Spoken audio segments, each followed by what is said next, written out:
going to swoop down with Special Forces folks and gather up every gun in America. Vice President Biden, I think we can do that in a sensible way. I'll present the details later in the week. You know, they make fun of my saying about use a shotgun. And surely we can do something about that. Thank you. It's unfortunate, but here it comes. Everybody's guns are going to be taken away. Thank you again.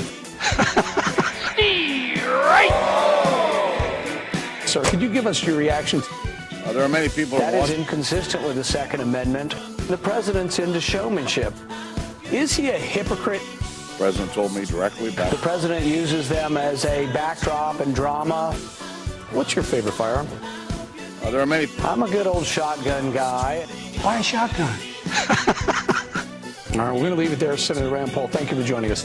Thank you. Strike two! Fire the IRS agents that abuse their power to target people for their political activities. If, in fact, IRS personnel engaged in the kind of practices that have been reported on. There's already been an investigation and no one's been fired. I'm afraid he's going to do about as much as he did after Benghazi.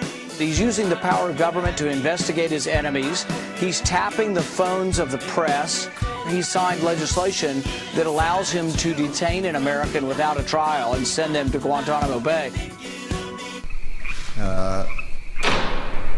There is a UN small arms treaty. We're not making it up. We do not want to have Americans have to obey rules of the United Nations. It goes against our sovereignty. It goes against our Constitution. This sounds like a president somewhat drunk on power. Strike three, you're out!